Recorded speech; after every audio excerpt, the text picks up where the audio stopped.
Rebic, Rafa, tira, gol! Rafael Leao! Oggi segna Leo! La mia giornata è iniziata così! Hello everyone and welcome to another episode of the SempreMilan podcast. I'm your host Ollie Fisher, joined once again by Anthony Torgrud. What's up, guys? Glad to be back. We have a special guest replacement. I don't know, he's a writer. BdairBall, the host. Yeah, you've seen him rant on Twitter, but now you get to listen to it live. All right, thanks for having me, guys. What's up? Didn't get to rant last night though, did you, mate? Locked out of your account. Locked out of my account, man. Just fucking sitting at home stewing. Just annoyed as hell. That's the worst thing about living in America is you don't have anybody like in your life that's also a Milan fan. At least I don't. Yeah. And that was just. I live 10 minutes from you. But like, you know what I'm saying? First of all, we don't live 10 minutes away. We're like 45 minutes away. And you know what I'm saying? Like, there's not like when I used to be in the Middle East, like there's somebody right next to me who I can just get angry with. Right. Not the case now. So I just had to shut it up and take. So this is your council session, essentially. Then. Yes. But it also works that way for me and the J as well. Although sometimes I regret our decision to record either just after a game or the day after a game because we're still stewing, and also we have to like go back and recap a game that feels so insignificant now in comparison. But we'll do that. So bottle up all that anger that you're feeling at the moment and just put a lid on it for now, and we'll come back to it. But yeah, first of all, we've got to talk about Thursday night's Coppa Italia round of 16 game against Genoa. The same Genoa side who got spanked 6-0 by Fiorentina last night. We're recording this on Tuesday. And have sacked Andrei Shevchenko. It proved to be his last game at San Siro, which is kind of fitting, I suppose. We needed 120 minutes to get past them, and we needed some substitutions to do it.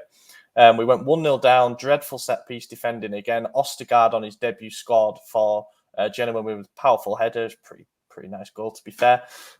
We equalised. And, you know, it was kind of out of nothing, really. Teo put his foot through a cross first time, and that was something that we'd been missing for a while. Giroud scored a goal that Giroud scores. Brilliant, powerful header. And then it was extra time. It was a cross, kind of a fluke goal from Rafa Leao, who, you know, made an exceptional impact against a tiring side, as you'd expect, clipped in off the far post. And then we wrapped it up late on.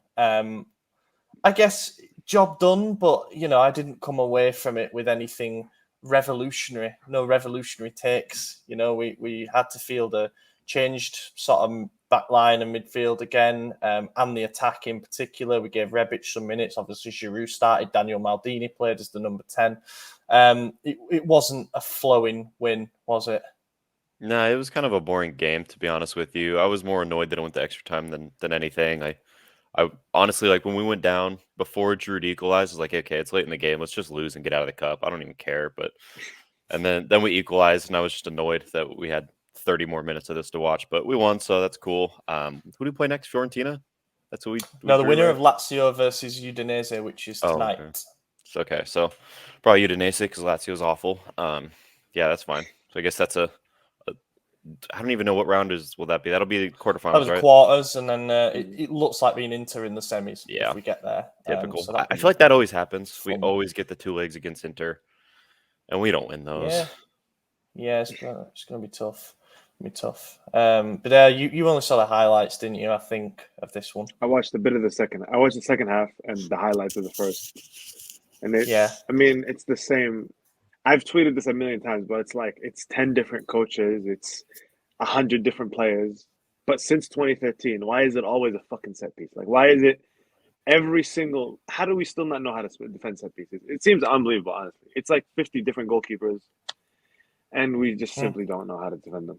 And every single, like at points in the season, like the loss against Napoli when Elmas scored that, and I'm just like, why do they practice anything else at this point?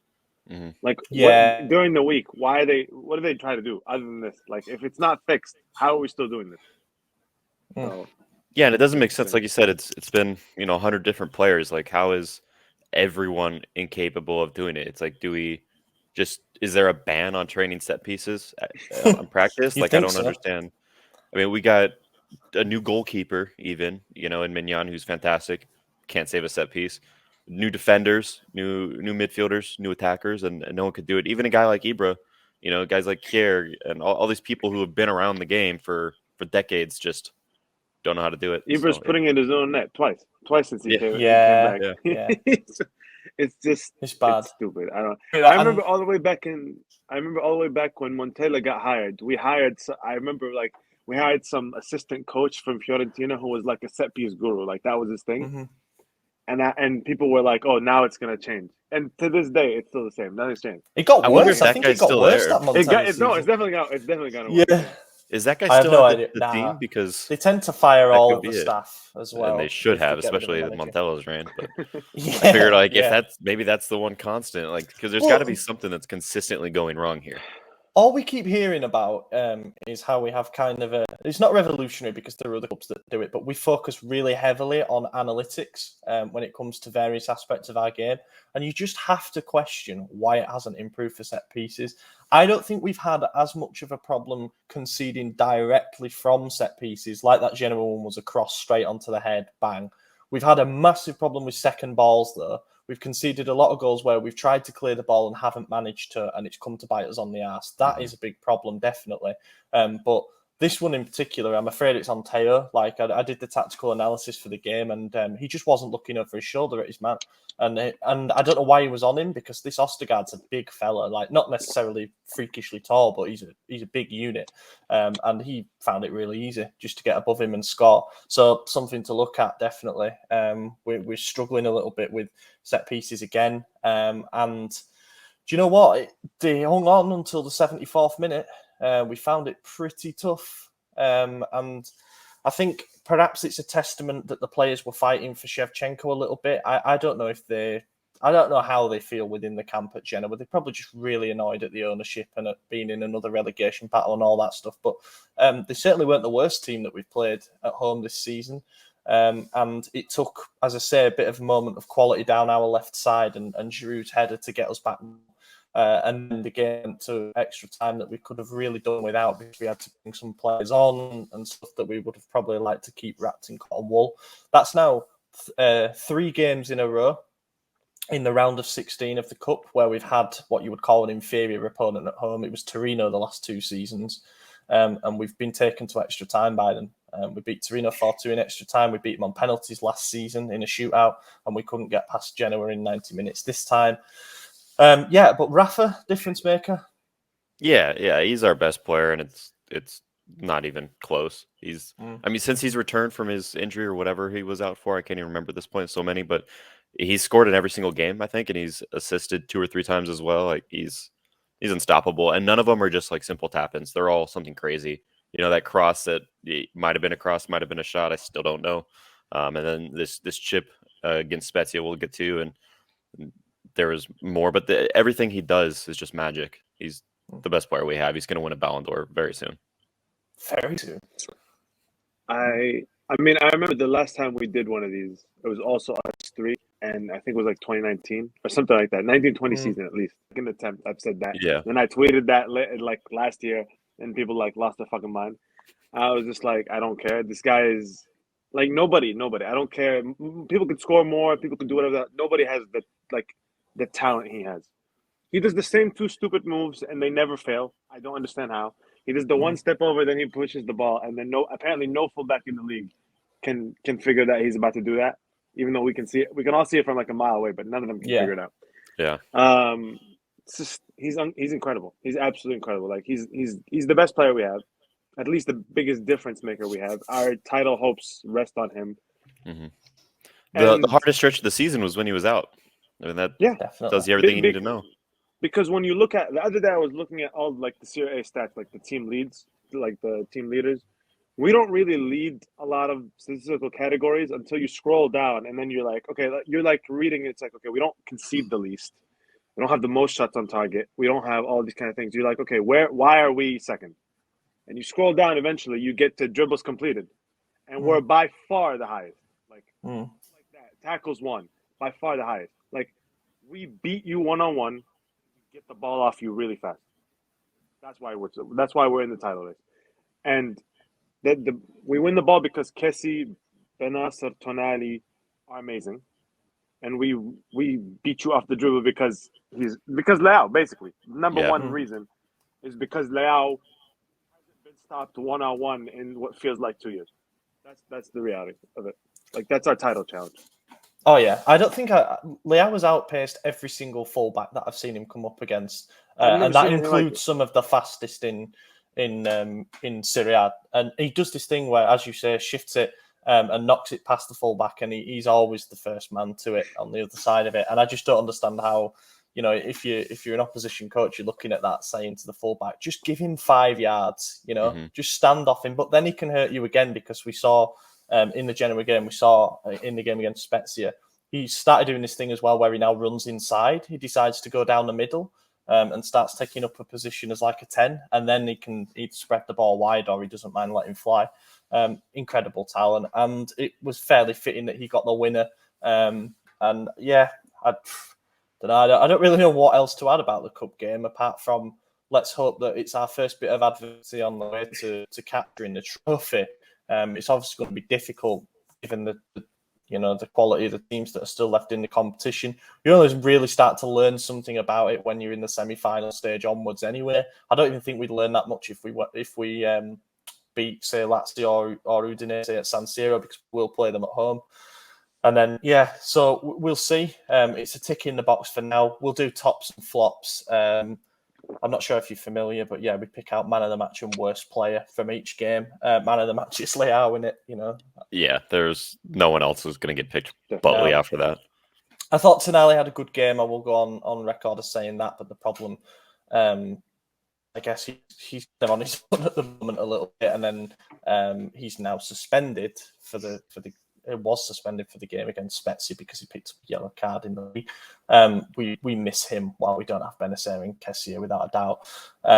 And apart from that, there wasn't an awful lot else in terms of impact. I thought Bakayoko came on and had a couple of bad touches and then grew into it a bit and carried on that. But I don't know, I guess then you start to think about the disappointments, and there were a few. There were some shaky performances. I'm looking at the player ratings because I've forgotten it already. Krunic didn't have a great game. I do remember that. Messiah struggled a little bit.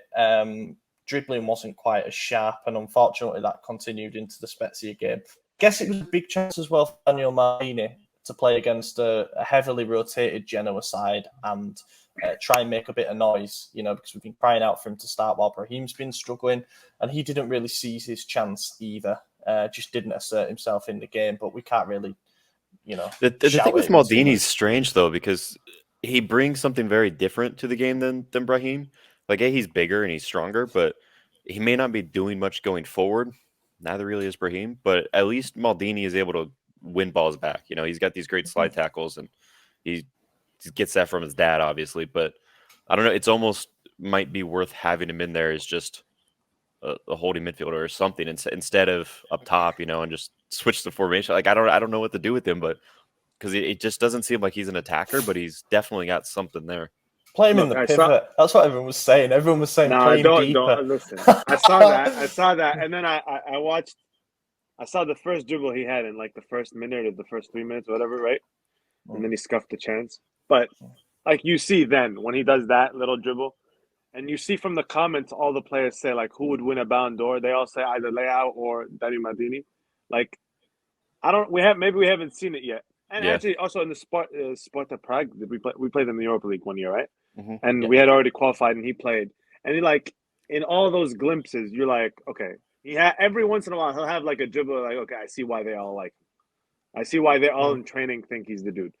So no, he's not moving to defensive midfield, man. No, I'm sorry. I mean, he's definitely a player. Like that there is a player in there, and he's just raw and doesn't have enough game time. And unfortunately, I don't think he's going to get it where we're at. Right now, the season's too important with where we're at in the standing and the point difference to be experimenting with a youth player. But there's definitely someone in there. Definitely, yeah, there is. Do we consider loaning him out at this point, or is he just going to remain a one-club man and perhaps never develop at the rate that he should? I mean, we would loan him out, but who the fuck we have other than Brahim? Like, and Brahim isn't even playing well. I don't. We'll get on that in a second. Jesus, I have so much to say about that. But yeah. All right, we'll fair. Move along quick. My flop is just the defense, I guess. I don't know in general. Like, I'm going to say Krunic. I know he struggles. He can't. If he was a serious option for the double pivot, as in like, well, we've got 4 guys, but he's then those are games where you need to play them without difficulty. And he played the game in difficulty against a really shit team. So that worries me. And it Krunic is another one that's weird because he'll put in a really solid performance for like 2-3 weeks straight, and then he'll get in there and you're right when you're starting to feel comfortable with him, and his first touch is a deflection all the way back to Mignon. It's like how do you do that? Like I have better touches than that, and I don't even play. I'm disabled. Like what's going on here? And yeah, I don't know. He's a weird guy, but weird guy. Yeah, weird, questionable character. Yeah.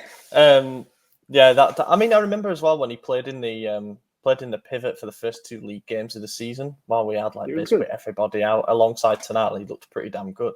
I don't know if Tonali looked better because he was next to him, but together they actually seemed to be pretty complementary. But then you realise that, you know, the opponents that we faced weren't great, and everyone was just kind of getting into gear a bit in the first couple of games of the season. Anyway, that's it. We'll move on. We're in the hat for the next round, and it'll be Lazio or Udinese. We will see. I think it'll be Lazio, but I don't really mind. Take either of them at home. Spezia. I don't know, man. So we've gone from a game that we didn't win within 90 minutes, but did end up winning overall, to a game that we did win within 90 minutes and ended up losing. So I don't know how you want to start this one, boys. What I'll do is I'll recap. I'll set the scene up to the last few minutes. So we took the lead, albeit a few minutes after missing a penalty. Leao was pretty electric. He was getting in behind the lines. He was getting in isolation with Amian, and he looked very lively. We saw where the threat was coming from. Krunic rakes a 60. Oh, well, the penalty. Let's talk about the penalty. He beats the goalkeeper, Provedel, throw in, puts it past him. Initially, the foul was given on him for a high boot. VAR took a look at it. Referee was called over. He rightly overturned it. Teo steps up and got gripped by the penalty curse. Decided, for whatever reason, having sent the keeper the wrong way, to put it right in the corner. Anywhere would have been fine, a few yards inside of there, Teo, but it is what it is. Would end up coming to bite us on the arse, but we didn't know that at the time when Krunic raked like a 70-yard ball over 3 lines of Spezia players, and it takes a lucky deflection off a player. I'm not sure who it was who was trying to cut it out, and that ends up flicking it on through to Leao. Lobs Provedel with a beautiful finish. He'd been in inspired form in the first half and would go on to play the game of his life. And at halftime, 1-0 up, we were looking pretty good. They brought on Kevin Agudelo, and I said in the chat at the time, oh shit, here we go, because I actually like Kevin Agudelo. He looks good. He's a little pit bull of a forward. I quite like how he just always seems to be in and around the action. And of course, he scored. Verde got tons of space out on the left side. Low ball in, finish at the near post. Plenty of question marks about how that was allowed to come about. But nobody's here for that, are they? Everyone's here for what happened in the last minute. I will briefly describe it as Messias twats one top corner. We've won the game in the 92nd minute. Oh wait, no. The referee, Marco Serra, has blown his whistle because Rebic was fouled. He blew it simultaneously as when he was shooting, and he knows instantly he's made a mistake. You can tell by his reaction. Players surround him. They're like, "What are you doing?" And then the man who should have been sent off, having got a yellow card in the first half and having plenty of fouls in the second half, Emmanuel Gyasi, scores the winner at the other end in the 95th minute, which means that our perfect start to 2022 is over and missed a chance to go top of the table after Atalanta drew with Inter. I'll let you two lads pick that apart. Yeah, Inter dropped points and somehow still gained a lead on us. But there, have at it.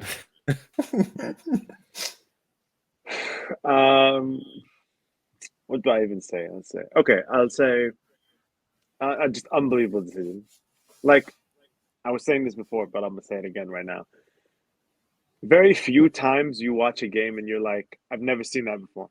Like, honestly, and in your heart, you're like, I've never seen that before. And when that happened, I was like, I've never seen that before.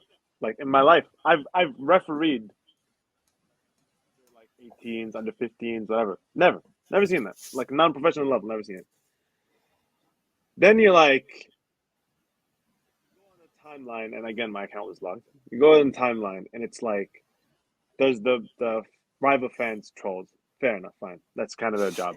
They exist to do that, right? All right, fine.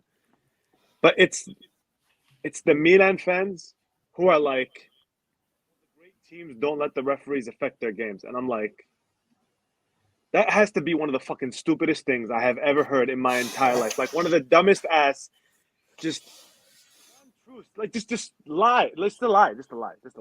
I mean, just like one of the dumbest ass things I've ever heard. And I'm like, well, first of all, we didn't let the referee affect our game because the ball was in the fucking net. Like it's not okay. When we talk about Yassi or Giassi, whatever his name is, right? When we talk about he could have been sent off, right? That's subjective. You don't know 110% that would have affected the result. He could have been sent off and we still don't score and we draw 1-1, right? Very, very possible. The ball was in the goddamn net. It's not subjective. Like, it's objectively, we would have had 2 goals and they would have had 1. That's it. At the very least, we could have said, okay, we would have drawn. Minimum, we lose 1 point because of that decision. But in reality, we all know, all of us together, we know that we lost 3 points because of that decision, right? Mm-hmm. And then you combine that with the Napoli one. Again, not a subjective decision, not a subjective thing. Like, the ball was in the net. That's 1 point. Not like, some guy fouled in the build-up, like, all the way over there, right? And maybe it would have affected. No. Like, it happened, the ball was in the net. Not subjective.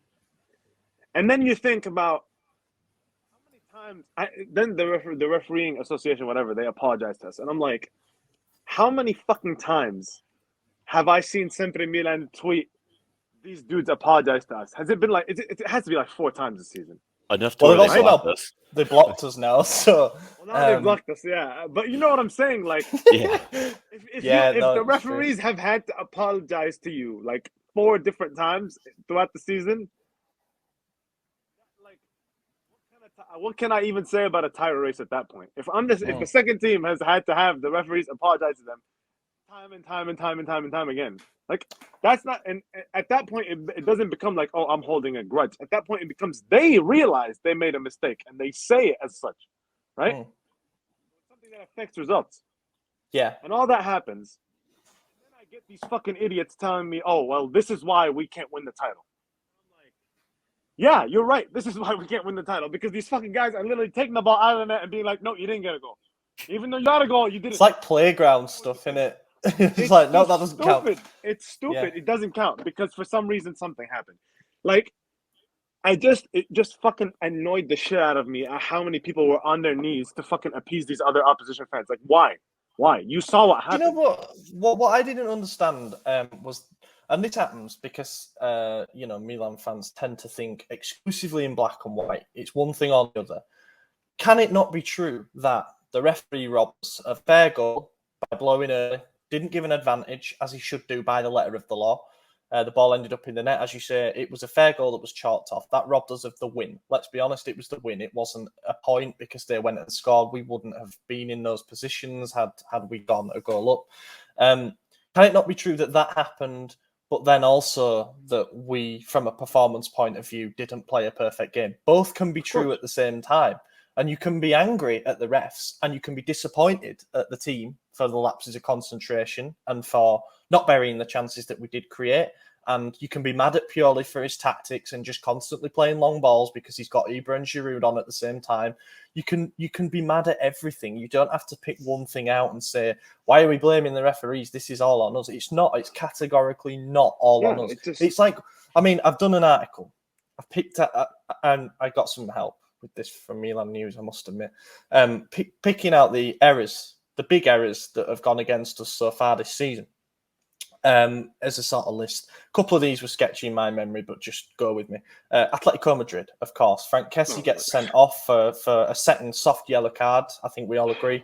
And then the penalty at the end that gives them the win. And that was not only damaging from a results point of view, but economically, because we ended up going on to get knocked out of the Champions League, bottom of the group, and it cost us big money. You get money for winning and drawing games in the Champions League, and that cost us.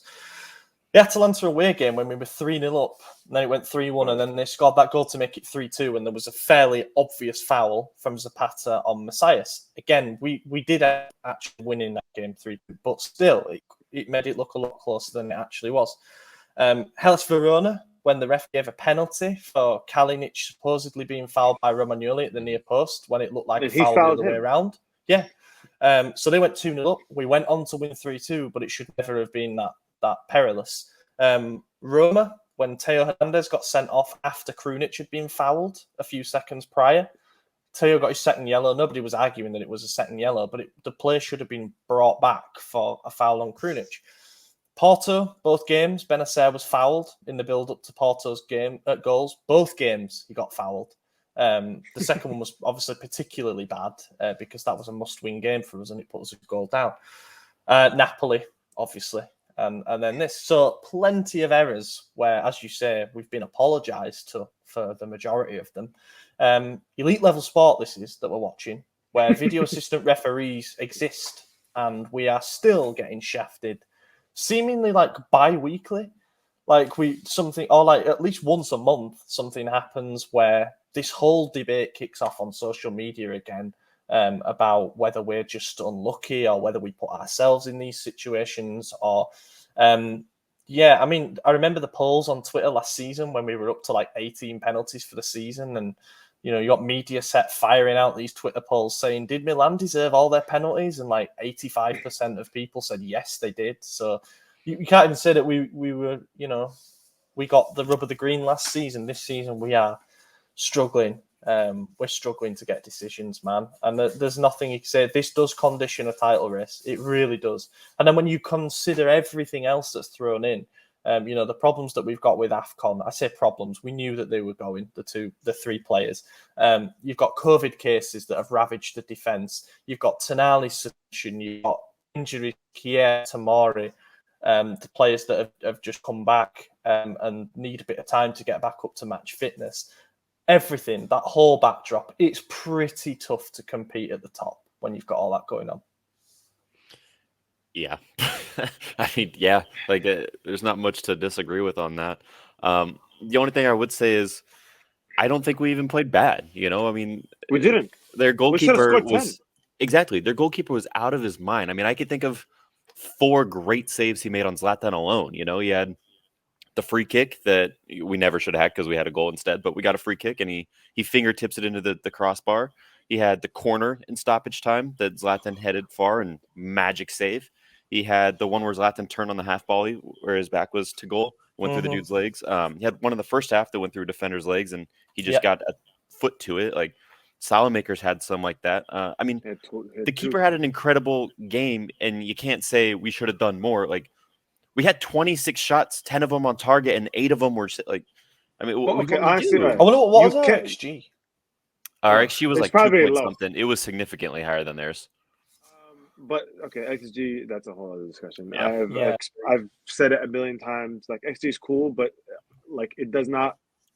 It massively underrates how the number. It'll give you like 0.4 for like point blank. You're in the fucking goalkeeper's face. You're looking him eye in the eye, and you miss it. That's 0.4 a goal. It's like, dude, I'm at the doorstep.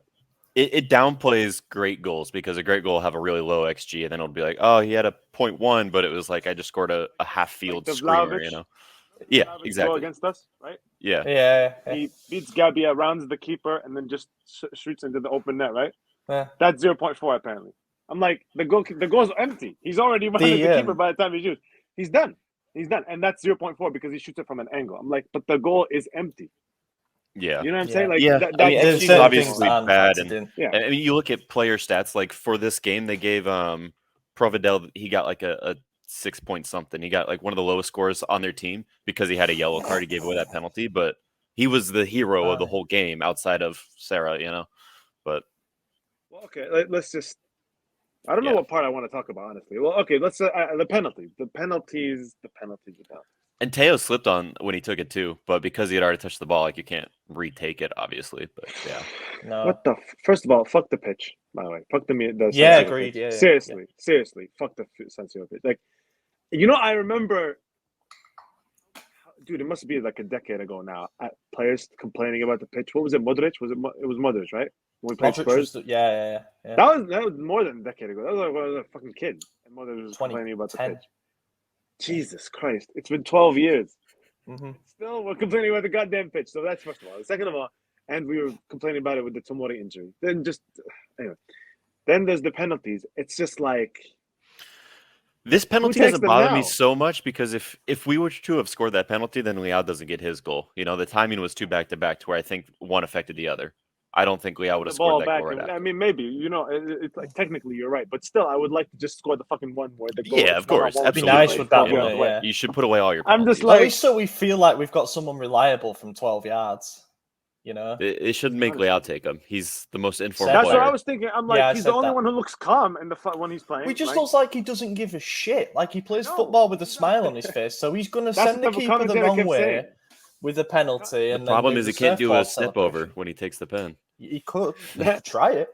That's what the commentator kept saying. He plays with a smile on his face. I'm like, yeah, why wouldn't he? Nobody stopped him on this fucking pitch. Like, even when he stopped, we win a free kick off of it. So of course he's smiling. Even when he crosses, it goes in the net. And of course, he's like, "What do you want him to do? You want him to be happy? He's the best." Why wouldn't he be giddy as hell? Like I'm smiling watching him. Exactly. And he's in a massive pay rise, so you know. And well earned, but I'm over it, man. Just fucking score the penalties. It just cannot be this difficult. Why? Ibra 5 out of 7, man. How do you miss 5 out of 7 penalties? I honestly don't think he's ever missed 5 out of 7 anything in his life, in his career. If you gave him 7 shots in anywhere, like across 7 games, he would have scored more than 2. Yeah. How has this happened? I just don't get it. Yeah, if you did like a penalty shootout and he took all 5 for his team, he'd score 5. more than 2. Yeah. He'd make all 5 if it was in training, but apparently when he gets in the game, I think it's genuinely in his head now. Like, I think it's in his head now. Every time he does this thing and he used to be able to beat keepers for sheer power. Like I remember when Julio Cesar basically tried to chirp him in a derby once and said, "I know exactly where you're going," and he guessed the right way, and he basically said, "You guessed the right way, and you still couldn't stop it." You know, he used to do it but now I think it's all, as you said, it's all in his head. He doesn't hit them with the same conviction anymore. I'm at the point now where whoever takes our next penalty should just put their foot through it as hard as they can. Don't even give the keeper target, a chance man. to get That's the one aside. that annoys me the most. I'm like, can you just get it on target? And that alone gives you like a really good chance of it going in. Right. Yeah, because the keeper's either going to go left, right, or stay in the middle. You know, I think it gives you a 67% chance to score. Like, just don't miss the target. Yeah. All you have to do, it's alone. You're alone. It's pretty then, first of all, for the love of God and everything that is holy, why is Teo on corners? I was going to take him though. Like, we don't have anybody. Honestly, I just have one question. Okay, has Teo ever lifted the ball? Has he ever lifted the ball over somebody? Has anyone on our team? Like, when we get a corner, I don't feel like, all right, good, we got a corner. We get a corner, I'm like, well, there goes that chance. Like, I'm just checking who's on the assists. All of Teo's cross assists, right? Yeah. It's one to Ibra against Napoli. The one, like any of these. But even the one against Giroud the other day, right? Against Genoa. There's no lift. He bullets crosses. And sometimes they're very successful. It's nice. It's exactly how he shoots, which is that technique is what makes him an incredible goal scorer from left back. But for the love of God, he keeps just hitting them at the first man. It reminds me of Hakan. It's just, which is another thing we're about to get to. Just fucking disaster. Do you remember that corner against Udinese in the 2019-20 season when Teo was actually stood on the edge of the box and he curled it straight out to him on the edge of the box and he volleyed it into the bottom corner? That's where he should be for corners. Exactly. On the edge of the box. He gets that shit against Roma. It's just like, that's where he needs to be because that's what his shooting technique allows him to do, is take a shot from anywhere. Cool. Amazing at that. Don't take crosses, please. Just stop. No corners. No more corners. And you're asking me who? I don't know, Krunic. He has to be better than him, right? Like, surely, right? He lifts the ball. I've seen some passes from him. Somebody. As long as it's not Yeah. Danny Maldini, he's been given 2 crucial corners and each one's gone sky high. And I'm like, bro, why are you like? And he's young, so I'm not going to hold it against him. But why are we giving that guy the last second corner and stoppage time that we need a goal to win? But like, it's too much pressure. Okay, also, I will say that even if we do get a corner into a dangerous area, we've been missing basically every dangerous header this season. He has bad. Like he's missed a couple. He missed one at the near post yesterday that nobody talked about as if it was a big chance. And they showed the replay, and if he directs it on goal, it's in. If he doesn't, he puts. I mean, that was Kia's signature move. Get a clean contact on the header, be like right next to the goal, and just like sky it to wherever. Or hit the bar. He hit the bar. Hit the bar 3 times last it's season. just God. I'm like, all right. Can we talk about Brahim, or do you guys want to have something else to talk about? No, go for it. I think that's a good segue. First of all, fuck every single person who told me we would be better off without Hakan. I'm just gonna say that right now. Okay, sorry. Yeah, both of you. Fuck you guys. And I said this before, and I've obviously got hate for it. I get a lot of hate for some shit. Anyway, Hakan to me, like the difference between Brahim and Hakan right now, and also because Hakan's on the other team we're competing with, right? The difference between all that happening, like we pay him the extra $1 million. The difference between that is we're 5 points clear, and they aren't. That's the difference. That's to me the difference. So I think Hakan off of Inter, obviously they're struggling. Yes, I think we would be clear of them because he's putting in numbers, but I don't think he would have helped us as much. I think he's just meshing perfectly with them right now. But that's the thing. Last season he really wasn't. Last season he was awful, and as soon as Brahim came on, Brahim was better. Purely picked Hakan every time until the last 2 or 3 games of the season when he picked them both together. That showed Brahim had progressed, and that showed Brahim had a part to play in the upcoming season. I agree with that totally. I'm not saying Brahim should just be off the team. I'm not saying that, right? But this guy should not be starting, or at the very least, he should. First of all, I mean this one is obvious, but he should not be the fucking only option. Like that doesn't make any sense. Yeah, that's true. Now, I mean, just going back to because you said me and AJ said we'd be better without him. I didn't think better off if we just had Brahim. I was told we were fed by the media the idea that we would be signing Brahim back and we'd be getting another number 10, and that's when I thought we could end up in a better situation. Brahim was better than Hakan, especially the first couple of games of the season. And I'm like, oh, I said that 100%. Let's see. I was I know, and a lot of people said it. And I was like, let's see. Give it a second, right? Because what was happening early on in the season is he was scoring, which is great, cool, right? But that's not really what he's on there on the team. What I wanted to see, and you could go to I don't know, maybe my account was suspended back then, but you can go to my tweets from last season, right? But if they are up, what I consistently said was, this guy has the ability to be the best player on the team. My mind every time I watched him. I remember, especially last year against Torino, when he won a penalty. Do you guys remember that? Yeah. Easily could be the best player on the team. No doubt, he has the talent for it. And he was at the City Academy and everything, and they had hopes for him. It was him, Jadon Sancho, and Phil Foden. That was the golden generation of that City team, of that City youth team, right? So he's never lacked the talent. And I said all the way back then, I said, if this guy ever learns to use his body and actually draw fouls instead of getting pushed off the ball every single fucking time, right? He'd be the best player on the team. But that's his biggest issue, is that he just gets muscled off and he can't win a free kick. The problem is, right, when I said that, I expected that development to come in a backup role, because in my head at that point, I was like, we're re-signing Hakan, he's starting, and Brahim gets to have as much time as he needs to develop that part of his game. Hakan left, and now he's the starter. And now I'm having to watch him struggle with it every single fucking game.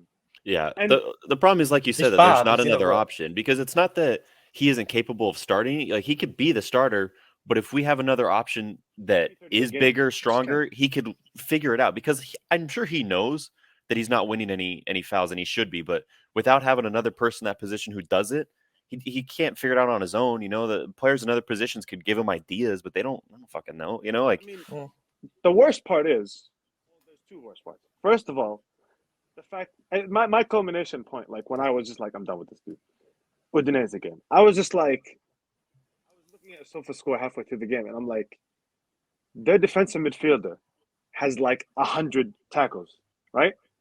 And I swear 98 of them are on him.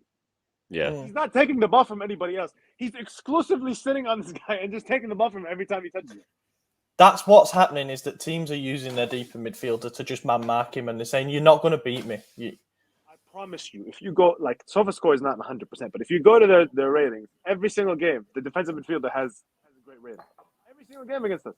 Because they're just sitting on him, waiting, and referees have caught on to it. They're not just going to give him fouls if he falls over, right? He has to be actually smart about it and, like, put his body in the right position, which he never does. Like, they will simply just push him aside.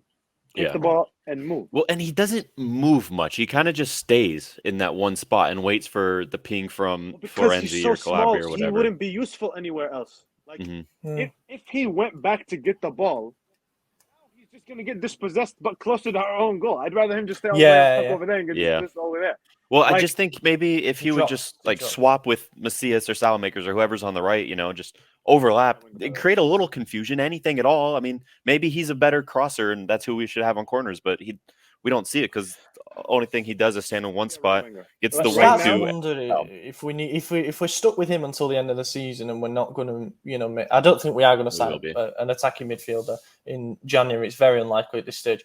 Start to wonder if we should really try something different and just tell running behind all the time, and that's kind of what we're telling Real to do at the moment, but like just to get him into any kind of a dangerous area. I mean, okay, but the one thing that he probably does have is an ability to sense space. So if you can like run off a shoulder of somebody, I don't know, because whatever's happening at the moment isn't working. He's getting about 10 touches per game and he's giving the ball away on 8 of them. He did one good dribble last night against Spezia, which I remember, and I remember thinking, maybe he is just a one goal away from refinding his form, but he hasn't scored since 25th of September now in that return game against Spezia when he scored the winner, and it was his 4th goal in the first 9 games of the season, and 3 of them had been match-winning goals for us. And he was really important, and we were all happy, and it's like, Hakan, who... and we're struggling now. And that's why I wanted to wait. That's why I wanted to wait, because I knew there's no way that can last. There's just no way. Not at his size. No way he could be that goal scorer from an attacking midfield. There's no way. He needs to dominate in other ways, and right now he can't. And if he's going to play like this, by the way, he has to be a right winger. Because at the very least, he can go one-on-one. And I wouldn't mind that if Macias wanted to play attacking mid and Brahim out wide. It should be happening. Because right now, Macias is getting the ball on the right, and he can't beat anybody. Right? And he's physical. Put him in the fucking middle of the field. And at the very least, if he's not creating anything, he's not losing the ball immediately. And right, Macias at least has like footballing IQ. Like you could tell he's smart and knows what he's doing intentionally. It just doesn't always work out. I want from our attacking midfielder, shield the ball, give 2 seconds for Leao to get in the frame, and then give it to him. Yeah, right. Because I don't even want them to fucking do anything positive. I just want them to keep the ball for a second.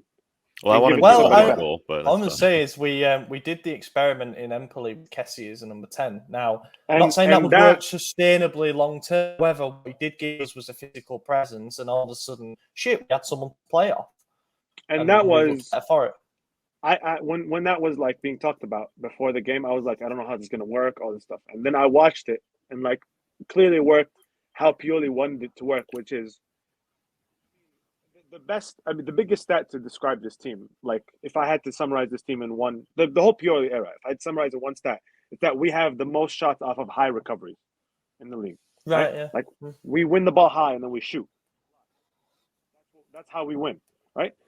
And the biggest thing that Brahim's on the ball, we've talked about it, but the biggest thing that Brahim's presence takes away from us is the fact that Zlatan can't run, and then the next dude who's supposed to be covering for him is tiny. He's afraid of him pressing him. Yeah, right. That's a really good point. When Kessie was there, I was like immediately within the first 5 minutes, I was like, okay, I get it. This is not for what he doesn't purely doesn't care. But with this substitution or with this change, he doesn't give a shit what we're doing on the ball. Off the ball that he's looking at, because Kessie kept on winning the ball over and over and over. And if he wasn't winning the ball, he was disrupting it so that Benasser and Tonali would win it. Right? Yeah. Like that's what we need from our attacking midfielder. And you know what so I said two most annoying things. You know what the second most annoying thing is? We signed the attacking midfielder to fix all these problems. He's just at Bordeaux for some fucking reason. Yeah, right? yeah. We signed the 6'2" attacking midfielder who fixes all our physicality problems. He's just not on the fucking team. So next year's the year, man. You know. But you know how ridiculous that is. You know how ridiculous. We're in a fucking title race, and the guy who changes it is is in another country. Yeah. For no reason. Extent, though, like people have criticised the management for penny pinching and stuff. That might be the thing that seals it the most. We wouldn't pay those extra $2 million for Roman Further, who is having a great season in struggling Brest team. Let's be honest, you know, he might be good at PSG now, so we missed the boat with that one. And then you've got Yassine Ali, who we negotiated with, then it went quiet, and then at the end of the window, it comes out that we've agreed a deal, but as part of it, to get like 3 or 4 million trimmed off the price, we're going to leave him on loan at Bordeaux for the rest of the season. Just pay. Let's have him now. We need to win the league now, right now. The opening is now. We need to win this season. What do we think the penalty would be if we just recalled him from loan? We can't. Like, there's no recall clause. It's not in the call. It's not in the fucking contract. And if you do it, then it goes to court of arbitration for sport, and we're already in trouble over Leao. So yeah. and we should probably avoid that for a bit. And even if there was a clause, something that we could negotiate with them, they're in a relegation race. Yeah, they wouldn't. They would never let their best player. Like, you know what pisses me off? He's too nice. Every 2 weeks, some stat guy posts a graph of like the best something shot creator in France or something, right? And he's always all the way at the top right, and I'm just like, top right corner. It's so fucking annoying. I'm like, why isn't he on the team? Like, he's 6'2". Yeah. I'm saying about this guy's too small. He gets this. He's 6'2". There's the guy. And he can play at pass. Like some of the passes I've seen from him. God Almighty, man! Line splitting passes. Like, I can't wait to have him. Don't get me wrong. Like, it's not like he's gone elsewhere. We are going to have him next season, but God, it feels like an oversight, you know, to not. Unless we were really banking on someone else coming. I don't know, but I think the medium-term fix for this is we switch to a 4-3-3, to be honest. And I know people aren't going to like it. I've said that forever. But I think it needs to happen now. I agree. The problem is who's going to be one in injury.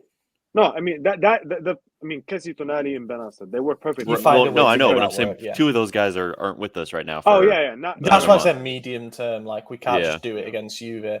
Right. But against Juve, keep the same system because we changed our system against Juve in the first one. And we looked god awful until we switched it to our system. The thing is, we are good. That's the annoying part of all this. We're a great team right now. We did create chances. We should have beat Spezia 5, 6, 7, 100 now. The same way we should have beaten Salernitana 10-0, and we ended up with 2-0, right? Mm-hmm. The same way we did this. We did this same crap against 100 different teams. We just didn't. We could have beaten Atalanta 5-0 and flipped the switch. We should have, and instead it ended 3-2. Yeah, and that's the one that sticks out to me. That is when we go on to the other thing I always get criticized for is the 2 fucking like stripping poles we put up top. Apparently, at the end of the game for no reason. Like, I literally, I couldn't tweet. I had a lot to say during this game, but I couldn't tweet, and I'm like messaging. I'm like, put Rebic on instead of Ibra, and let's fucking. This is when it's 1-0, by the way. Let's fucking seal the deal, right? And he brings on Giroud. Yeah, we can see. Then he brings on Giroud to play. Oh, I'm like, okay, he's taking off Ibra and he's bringing on Giroud. Not what I wanted, but at least not the. Then I see he's bringing off Brahim to bring on Giroud, and I'm like, we can't be doing this again. Like, as soon as that happens, everyone, fans and opposition, know long balls over the top. That's it. And it's worked for us plenty, but that's not a consistent. Like, it's not a sustainable strategy. It's just luck-based. Everyone knows how to stop that, and no chemistry. Yeah, I agree. I thought Rebic should have came on for Zlatan because when we took off Leao for Rebic, we just took off our only threat. That blew my mind. I'm seeing him walk off the fucking side. Oh, and then he just stops, and we had to stop play. I'm like, bro, hustle. First of all, this is hurting my heart when he's like walking off because I'm like, who the fuck in this game has created anything? Why is he coming off? Yeah. Then the second guy, the only other guy who created anything, Serra, then he came off. I'm like, why is he coming off? At least he had shots on target. Then I'm like, okay, we're playing 2 strikers, and like they're just not good.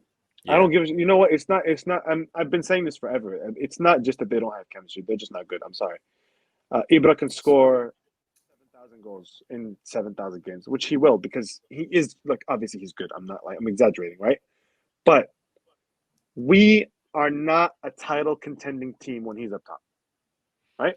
We can win games in the medium. It depends on the supporting cast. If he's up top, he can score and will win. But if he's not getting the service, he can't create anything on his own. We play worse within the team. There's no doubt that we look off fluid when we had Rebic up top.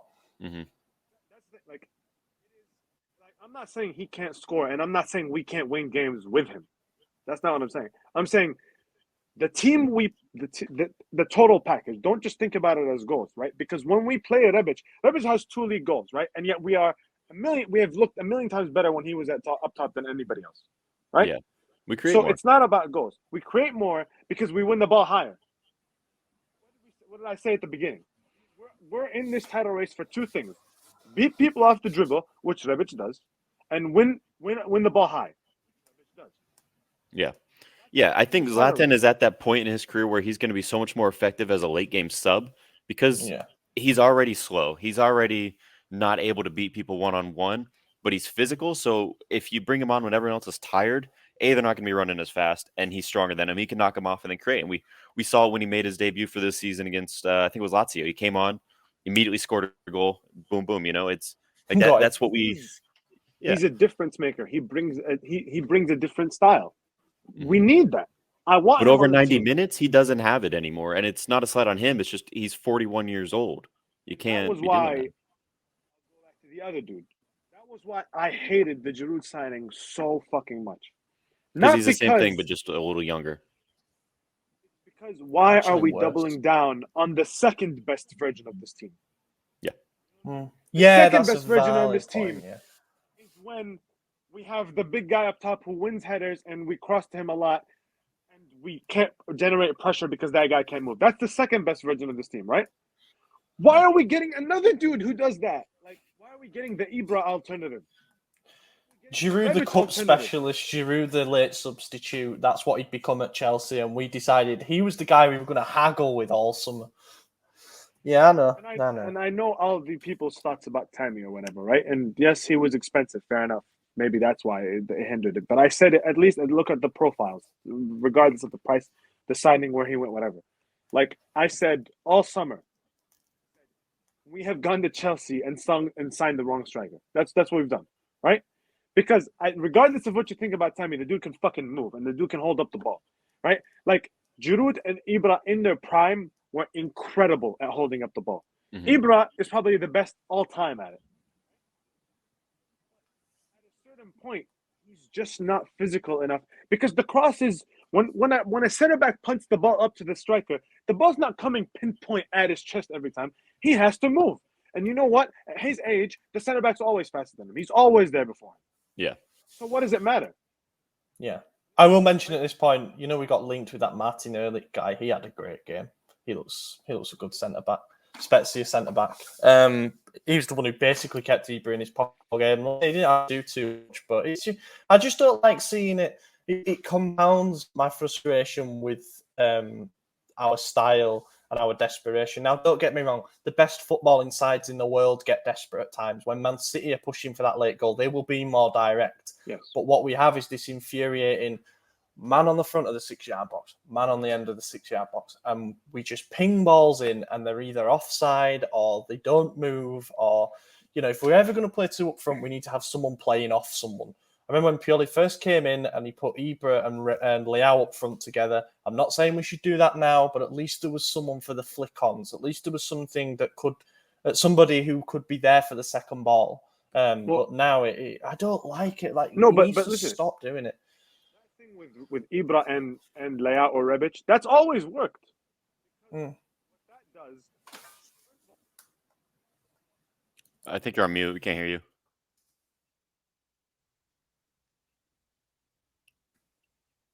Did your headphones die or something? Hello? Sorry. Okay, I hear you now. Okay, yeah. My bad. It's my AirPods connected to something else. But no, I was saying, Ibra does the most infuriating thing in the world where he just decides he wants to become a defensive midfielder sometimes, right? Yeah. So he goes all the way back to the ball.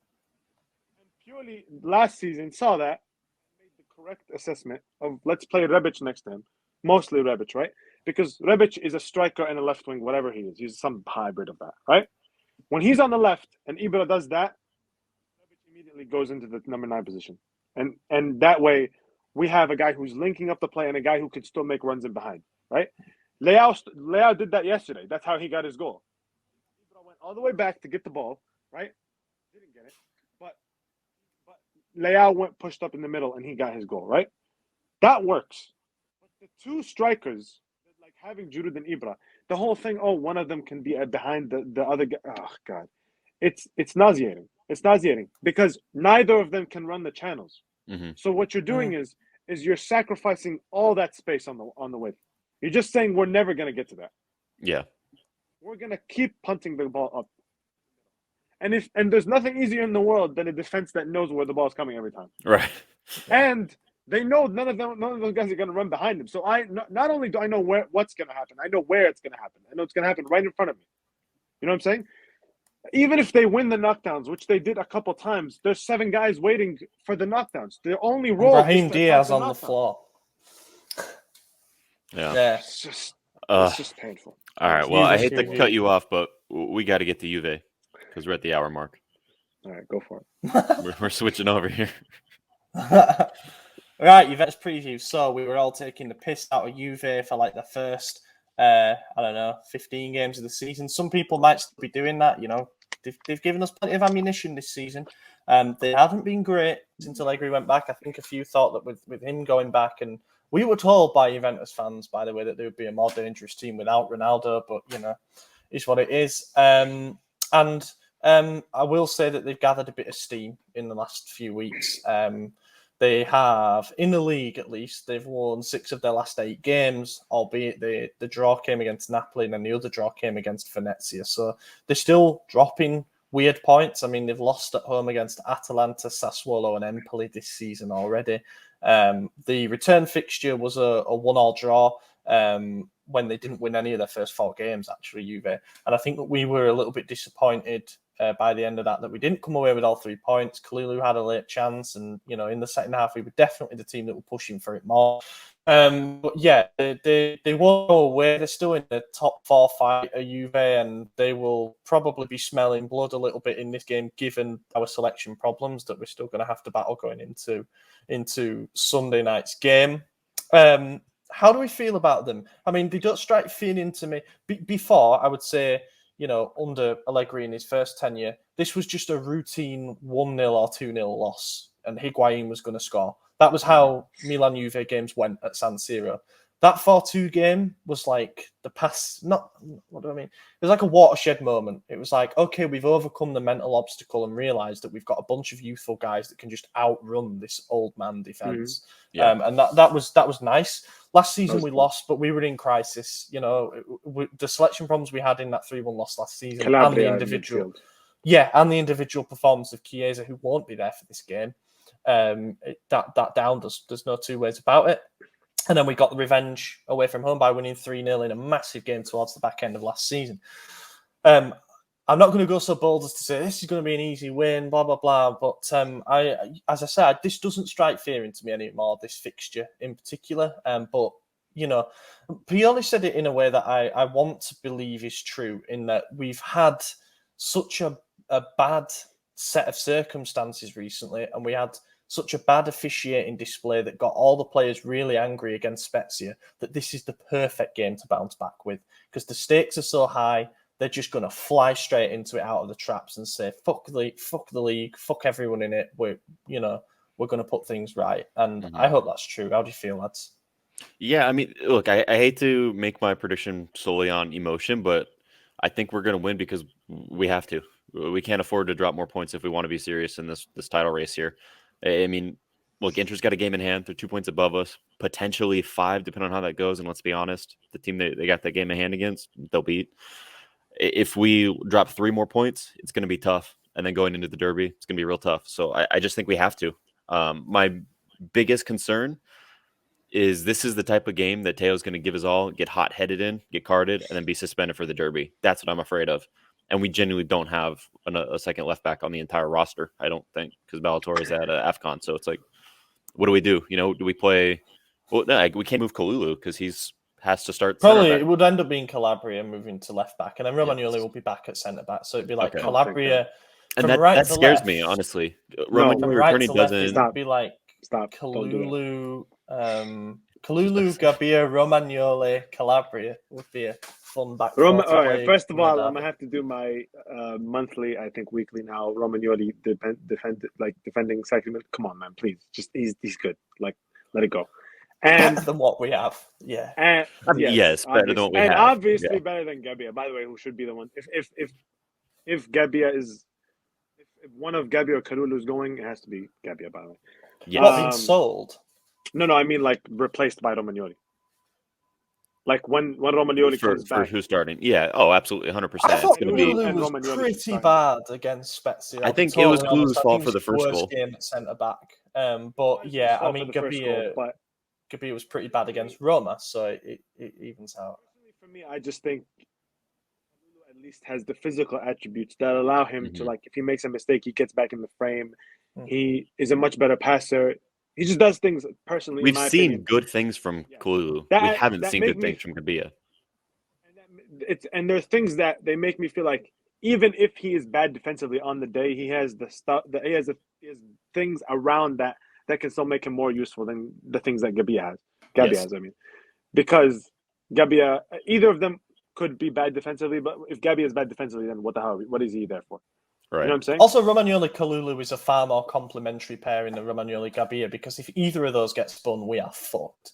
And I think we've played that before, Romagnoli-Kalulu. Like, they have a little bit of chemistry. We played Romagnoli-Gabbia as well. We've played Romagnoli-Gabbia, and it actually we played every right, combination, I know. We played every combination of every unit. I still don't think we've had a back-to-back starting 11 this whole season. Probably haven't. Changed every game. Why would we? Yeah. Right. Somebody gets healthy, the other one dies. It's incredible. But with the Juve thing, like, I don't think they're good at all. And the 6 wins in 8, I think if you watch those 6 wins, nothing about that gives any confidence about that they can beat us. All I would do is take Bakayoko and sit him down for 15 minutes before the game and be like, do you know Paulo Dybala? Have you ever met him before? Like, do you know what he looks like? Go to him and hug him the entire game. Don't let him out of your sight. And if they do that, the Juve have no chance. They won't even score if they do that. Because do we think Dybala even starts? Yeah, it's touch and go, isn't it? He's decided to be a gobshite, hasn't he? I mean, to be fair, he has all the leverage in the world on Juve at the moment. Like, because there's nobody better than him. Wants. Yeah, like Dybala's the best attacking midfielder in the league, and it's not even close. Like, he's like incredible, but he doesn't get starts for some reason. And I really, really like it. Like, him and Allegri had their problems towards the end of Allegri's first spell there in charge, and I wasn't surprised that they haven't exactly hit it off since he came back. But yeah, Dybala is probably going. Like, I just don't see how he rebuilds these bridges. If he leaves, look. 5 years ago, I would have said, yeah, like Juve would be fine, because I've always said he's a cherry on top player. He's not the Sunday. He's like the guy you put at the top. After you have nice midfield and after you have the great defense, and then you put Dybala and like, oh, now I can win the Champions League or something. Or at least I can compete for one, right? Cool. But now, the ice cream's gone, the whipped cream is gone. Now all I got is the fucking cherry. If I lose the cherry, like, I don't know what the hell Juve do at that point, because there's no midfield, the defense sucks, everything's just terrible. If the ice cream's yogurt, and the yogurt is like, Weston McKennie. No offense, but at this point, like, what do they have really? Like, honestly, I look at that lineup and like, what am I afraid of? Even also, if Chiesa was there, I'd still say that, because I don't rate. Have you heard the thing about Bonucci? Bonucci's going to miss the game because of fatigue, just general fatigue. Like, he's been ruled out. Honestly, advantage them really. Games. He just was nominated for like the FIFA Pro 11, like, as one of the best center backs in the world. It's funny. You know what's so stupid about those awards, to get off topic? They put Donnarumma in their FIFA Pro 11, but then they gave Mendy the award for best goalkeeper. I'm like, I'm guessing that they were doing it to avoid that one's repeat. I don't know. Well, I just feel like if the best goalkeeper in the team, I think the team is voted on by the players, and then the award is voted on by like the journalists. Maybe I'm wrong. Okay, I just feel like if you're saying this is the best possible 11, then your It should be best Donnarumma each anyway. individual part has to match. You know, No, fuck that guy. like I can't say, oh, I think Zlatan's going to be top goal scorer in the league, and then say Dybala or someone else is going to be Milan's top goal scorer. You know, like that's just not how it works. That did happen in predictions. I think. Wait, what was that? Hold on, how did that happen? Someone picked Brahim. I can't remember. That's what it was. I said that Brahim would be our top assister, but I said he'd be the league's top assister, and I meant to say our teams, and then I said someone else. Yeah, and I just fucked it, and I was like, oh yeah. Brahim's moving somewhere in January. in Yeah, let's do. We would all be wishing that in January. I'll do a prediction, and we'll do our predictions for Juve. I really want to say that we're going to come out and respond to the recent struggles and put in a good performance in the face of adversity. Don't know why I'm just not feeling the confidence to say it's going to be a 3-1 win. It's going to be a barnstorming game. I think this is two teams who have quite a lot on the line. Like both teams have quite a bit to lose. Both are just in touch of what they want this season objective-wise, and a loss would be catastrophic. 1-1 draw. Yeah, I'm going to say it's either going to be a 1-0 or like a 3-2. I think they're going to go for it, but I think we're going to take it no matter what. I think we win. Honestly, I was about to say 3-1, then I remember we don't have Kessie or Benacer, so I was like, okay. Tonali and Bakayoko, we beat them 1-0, 2-0. Something like that. Having Tonali back huge, by the way. Oh, it's so big. Huge. It's so big. Like we go from being inferior in the midfield battle, maybe, or like whatever, to being, we're good. We're good. Yeah. Oh, I'm looking for. I mean, I guess Locatelli's okay. I'm looking forward to the battle between them two because it's going to be fun. I like it. Right, let's do some questions. So the first question we kind of talked about it a little bit, but just on a wider theme. Filippo Berrio's sun-dried tomato pesto, which I retain is a really good pasta sauce. Do you think Brahim will succeed long-term at Milan? He's too small and bodied almost every time he's on the ball. We talked about the lat bit, obviously. Do I think he'll succeed long-term? The way things are going, I think we're going to have Yassine Adli in the fold next season. He's going to take over the starting role, and then we're going to be left with a decision to make because the option to buy on him is 22 mil. 22 mil, like it's money that we are not willing to spend at this moment in time on a centre back that we desperately need. So to then, in a year and a bit's time, to imagine a situation where we think that we're going to spend that amount of money on a player who's become a bit of a luxury / now non-effective. I just don't see it. Do I see a long-term future for him here? I sadly don't. I just don't. I know he's 22. I know things can change. I know, we talked about how he can learn to use his body, how he can become more effective. And I really hope that he does, because if he does, he'll unlock so much more of his talent. But I don't see a long-term future for him here. I just don't. I think he'll be some Spanish club. Yeah, I mean, I've always been big on the player. I've hyped him up for 2 years now, but yeah, I think he's just not meeting expectations. And if he doesn't improve drastically, which I don't know how he's going to do, there just isn't, like you said, a long-term future for him. Not at that price tag. We would need him to be world-class this rest of the season and next season. And in the event that he is world-class, then Madrid's just going to buy him back, So I just don't. I don't see it happening. He has no place at Real Madrid. Maybe RM Castilla, fuck no. They're talking about signing Mbappe on a free, and Asensio can't even get a game for him, and he's 3 times the player Brahim. It's like right. I'm just saying if he becomes like that a is fucking they world would beater. Just buy him and then sell him for more to somebody else. Exactly. But surprisingly, I actually disagree with you guys. I think I know I've talked the most shit about him probably in this day, right? But see, okay, this is the thing, right? I always talk shit about players like that, like him, Chiesa, those guys, the guys that are so clearly talented, but do crap like this. With Chiesa, it's the decision making. I hate it. But at the end of the day, I have mentioned 100 times he is that talented to me, right? I just think 22 million is a lot, but I feel like if he had somebody this season, if he had Hakan or anybody, like Pellegrini, Luis Alberto, somebody, right, who could take the pressure off him, I think we'd be seeing him a lot better. Just because I don't think, first of all, we've talked about his small frame. I also don't think he's just ready for the wear and tear of 38 starts. You know what I'm saying? Yeah. Every single DM defensive midfielder plans for you. You know what I'm saying? They don't plan for anybody else. They plan for you. You know what I'm saying?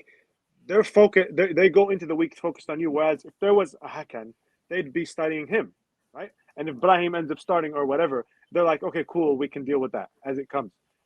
Now all the focus is on him, all the emphasis is on him, and like physically, he clearly can't keep up.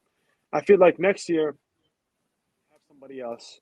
We delegate a little bit, half and half, stuff like that. I feel like, and also I just feel like the club very like attached to when we've given somebody a lot of time, like when we've attached a lot of developmental time to a player, right? Like there's talks about us signing Pellegrini. Why the fuck? Why? He hasn't done anything, right? But there's still talks about it, right? Like to me, stuff like that shows me that in their head, which I kind of do agree with this mindset. They're like, okay, if we basically spent a year and a half developing this guy, or at least trying to develop him, right?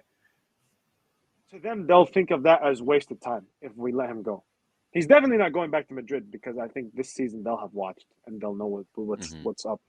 I mean, we're getting him on a 3-year loan essentially, like we had last year, this year, next year, no matter what. So I feel like next year he'll be a lot better adjusted. And also, I say this about everybody. Everybody's going to improve. Like every one of these young players will improve throughout these struggles. Because the same way people were saying the same thing about Kessie, people were saying the same thing about Leao, people were saying the same thing, all these guys.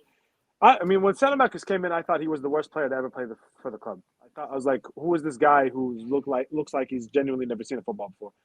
So we've clearly shown that we can improve players. I think he'll follow the same path. I don't know if he's the attacking midfielder of the future or any of that crap. I just feel like he will be in the squad and he will be at Milan for a while.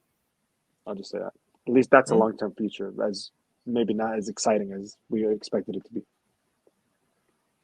I'll put money on him being at like Venezia in 2023 or something like that. He'll be at Getafe with fucking Gonzalo Villar and Borja Mayola or something. All the fucking Spaniards who came to the Sierra and just fucked off later. I hope you're right, to be fair, and I agree with the reasoning behind that. I also think Maldini's pretty stubborn. And it's not necessarily a bad quality, but like when he's seen a player and he trusts the guys behind the scouting process, obviously trusts Moncada a lot. And I'm not saying that he was the main guy in bringing him in or anything, but like they're like, no, it might take. You look at other players as examples. It might take 3 years until we start to see the best version of this player, but we believe in our data. We believe in. They've got to pass the eye test as well, and he'll come good. I hope that's the case. Rocky Ward, will you rage if we make no signings this January, or will you accept it or trust the management? Both. I will rage, but I will also accept it because I don't have any other choice. Yeah, I think we need new players, but I don't foresee us getting much. I mean, we're 2 weeks into it now? We're 14 days. Yeah, 2 weeks exactly. We've known we needed a center back. We know that we're going to need at least something temporarily in midfield with the AFCON. Looks like Benacer is going to come right back, which is nice. Seems Kessie's going to go through the knockout, so not going to have him for a while. But yeah, we need some more players, and it's scary, especially center back. I'll rage from a views point of view. It would not be great for the website, so we need to sign someone from that point of view. Yeah. By the way, with AFCON, third place teams can still qualify, so Benacer might not be back. I know. They expanded it to 24 teams. Sorry if it's bad news, but no, I wouldn't rage. But also not because I trust the management. What the fuck's the point of that? Like, I don't care. You know what I'm saying? You. I obviously no. I mean, like, no. The thing is, I get mad when like things happen in the game. I don't get mad about signings. I get like frustrated, but not like angry, rage. You know what I'm saying? I get annoyed at signings like Giroud, but I don't like lose my mind because I said this, like, we could win games with Giroud, which we did, and I said he'll score like 11 goals next season, and we'll win a bunch of games when he's there, and people will act like that's a success. But we could sign a great striker and really win the league, but we didn't. And it's going to be I'm just going to feel the same about it like that. I wasn't happy with our summer signings this summer. I didn't really fucking complain about it that much because I knew the team is overall generally fine. It's good. So yeah. Just a random point of interest. If we're signing a striker this summer, someone who's within our budget, who would you go for? I don't know what our budget will be, to be honest. I mean, let's say Vlahovic is out. Vlahovic is out of our budget. Let's say 40 million. Yeah. Their budget. I don't know. I mean, what do we do? Do we think it has to be an investment, because we can't ignore the elephant in the room any longer, which is that Sana and Giroud are both not 35 years old.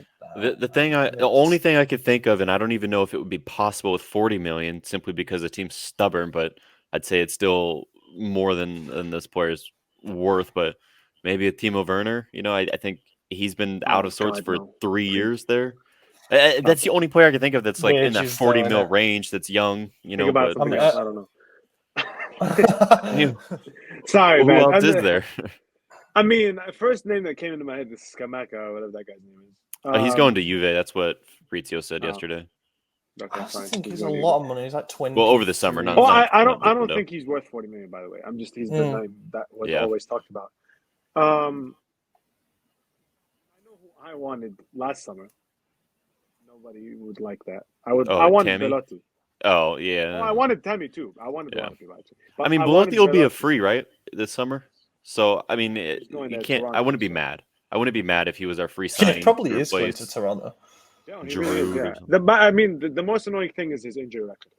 I feel like if I could confidently say start 30 games, he would be my first choice, because on the ball, I feel like everybody keeps talking about he had that 24 goal season, and then he hasn't replicated that since.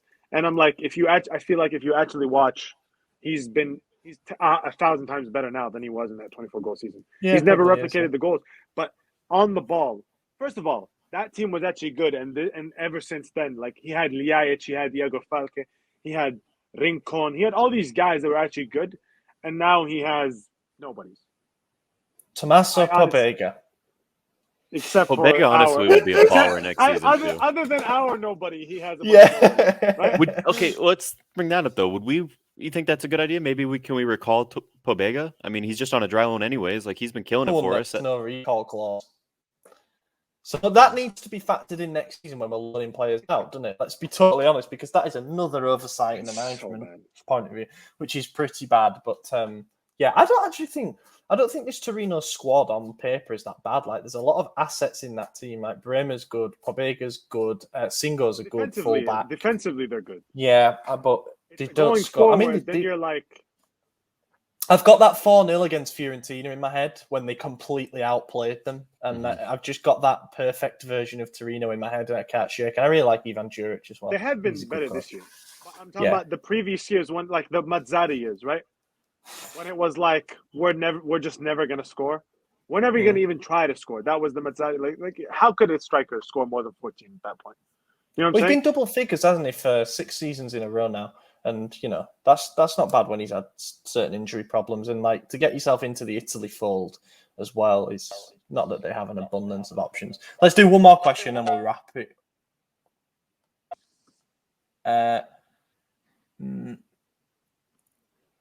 Someone says bet your house on Milan winning both the Juve and Inter games. I like that. I'm not going to do that. I'm waiting for place to live. No, I respect that. Hassan asks, Inter seem to build 2 teams to compete on all fronts. Inzaghi throws in / rotates all his players in all games, especially the attackers, and whether they're winning or losing. Why do you think Pioli's not doing that?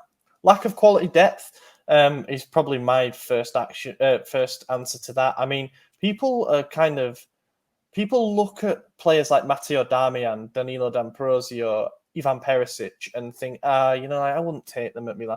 I would. These are very good backup players.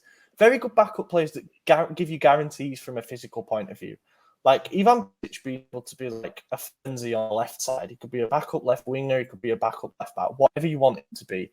But also, I think they've built a team that is very compatible with a 3-5-2 because Conte's been there playing that exact system for the last 2 years, and they also played a 3 at the back before that as well. So they've built a squad around the 3-5-2, and that means that players are slotting into roles seamlessly. You look at the midfield as well. Hakan is actually playing a different position really this season. If anything, he's playing slightly deeper. He has more responsibilities in a midfield 3, but he's playing better for it. Systematically, they are very well drilled. They're a good team. There's no two ways about it. And also, they have the luxury of being able to play like Dzeko Lautaro or Dzeko Correa or Correa Alexis, or you know what I mean. There are good footballers in there, proven Serie A players in that squad, and you know when they're talking about like Vidal is a waste of space and they need to offload him ASAP, they're sending Stefano Sensi on a dry loan to Sampdoria because they can.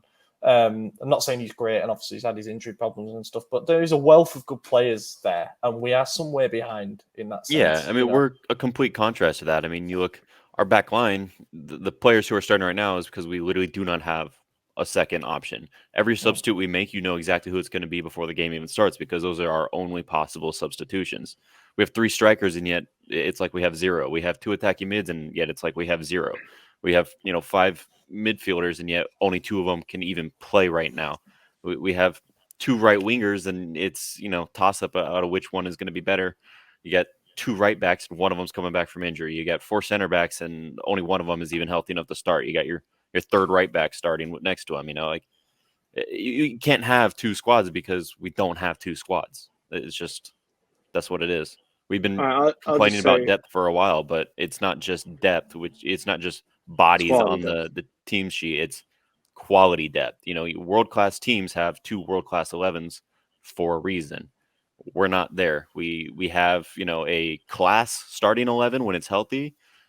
You could argue it's world-class at times, but we're just simply not at that top level, and none of our backups are improving it. Every substitution slightly drops our quality.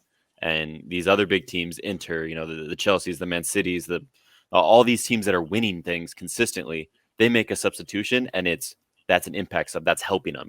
Juve's bringing Dumfries, the ball off the bench. Man. Dumfries, they spent good money on Dumfries to replace Hakimi, and they've realised that Darmian is actually a really reliable wing back. And Dumfries, to be fair, coming into it now. I think he is. And he's a terrifying substitute to bring off the bench with 20 minutes to go, because he's like the quickest person I've ever seen, and he's built like a square. We are going to have problems with him against Teo or against God knows who if please, he gets God, banned. Don't think about it. Yeah, honestly. No, we just put it to the back of our I would actually, by the way, even if Balotelli was back, he can't start. He can't play. Sorry. Yeah, I agree. No. Okay, I'll bring it back. I'll go the opposite way a little bit, just because. Like when the question is like, Inter have 2 squads. They don't really have 2 good squads. They have 1 good squad, and they have a couple good players. But I'll say it's 2 things. First of all, and something you touched on, Ollie, is like the 3-5-2. I've talked about this before. It's like it's the perfect formation to not put emphasis on any one unit, right? Which is like, so you have 3 center backs, right? So when De Vrij goes down, Ranocchia or D'Ambrosio on the right center back, or any combination of these other guys, right? And you still have Bastoni, Skriniar, and like replacement guy, right? That's still strong. In midfield, you have 3 guys. You lose one, Hakan dies tomorrow, right? Hopefully.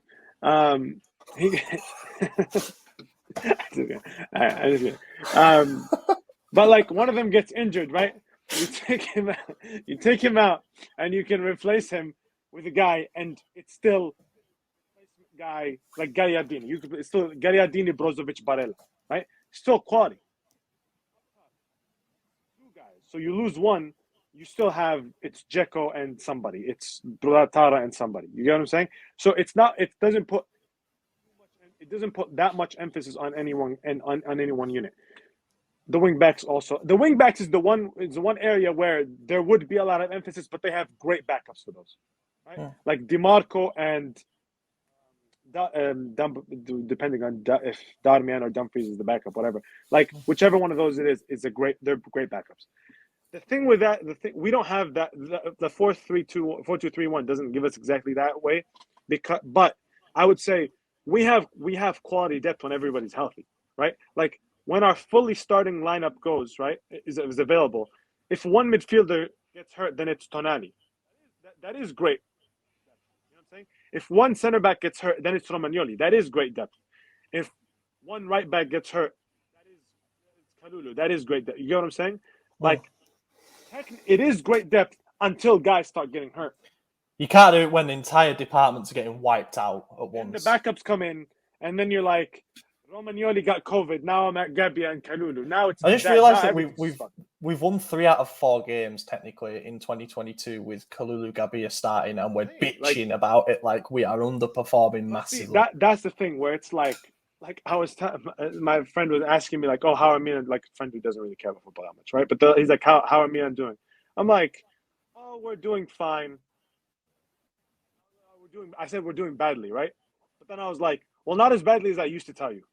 Back in the day, when he asked, I would say, oh, we're doing badly. And that would mean we lost the last 3 games and we're in 10th. Now I'm like, we're doing badly, but like we're kind of like in second. So it's not really. It's all relative. You know what I'm saying? Yeah. It is all relative. Like, at the end of the day, I would say the thing with, like I said, the thing with Inter is I don't think they have 2 quality teams. That's not true, right? If they had to, if all their if their top 3 center backs died, which is what's happened to us, right? And they fielded Ranocchia, D'Ambrosio, and DiMarco at the center back 3, they would suck. And they would lose that game.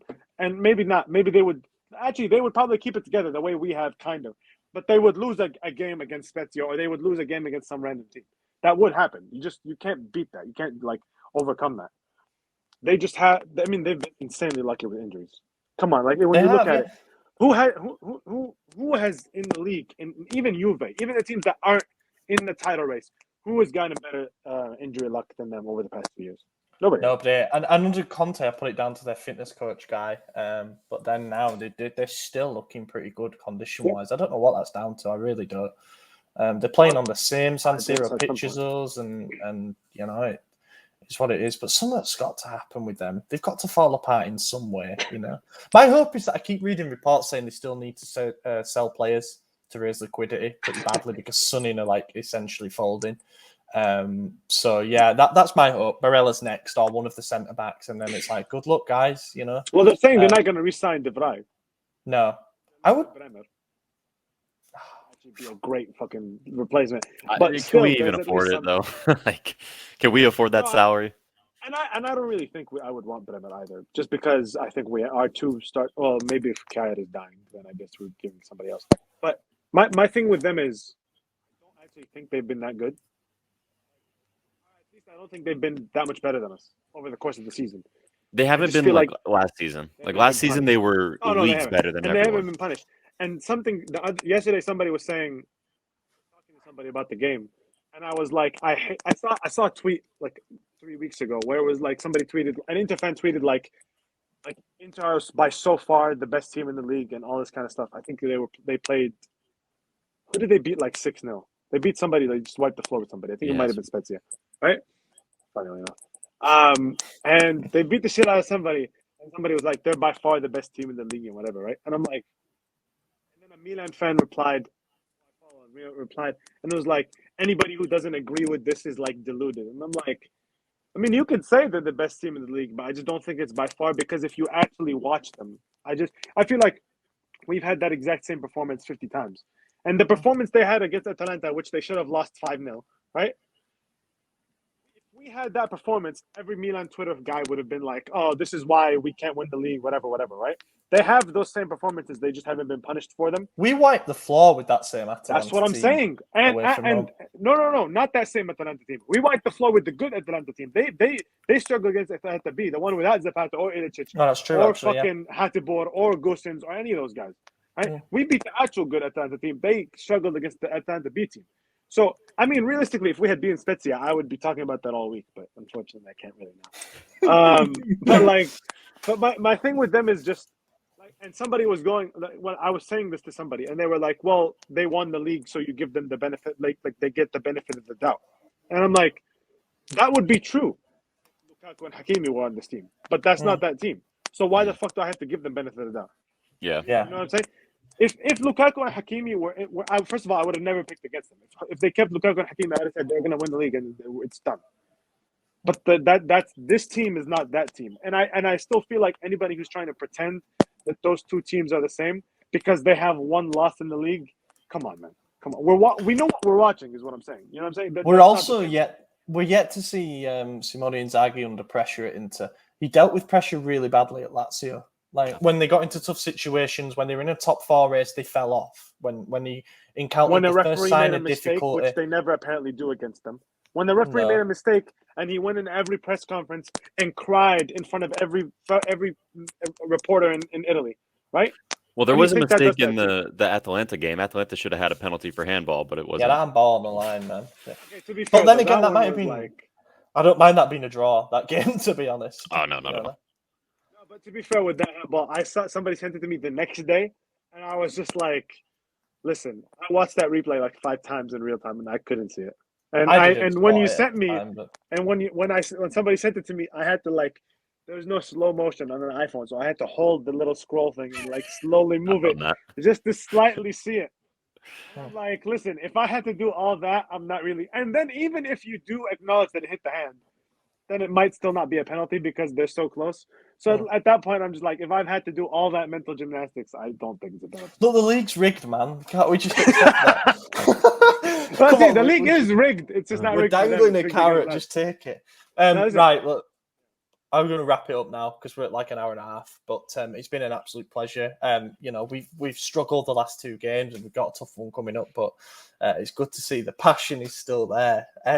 Thank you very much for if you made it this far. I've been your host, Ollie Fisher. You can find me on Twitter at Ollie Fisher. Remind, comment, subscribe, and you know, give us a positive rating if you're listening on the other platforms. Check out our website, keep up to date with all the transfer news. We'll have a Spezia tactical analysis out if you want to pick apart our failings in that and the referee failings and all that. And yeah, check out our online merchandise. AJ, thanks for joining.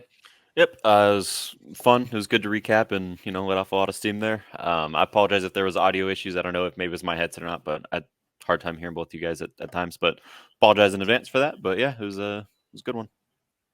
Bdair, thank you very much for joining. We'll have you on again soon, no doubt, when we win the league. Man. It was fun. It was very fun. Or at least it was relaxing at the end. Yeah. To just let it all out. We'll catch you in a week's time for some more group therapy. Ecco l'Ante in area di rigore, Ante, Ibra, gol! Vediamo se è buono, ce lo dà buono, ce lo dà buono, ce lo dà buono!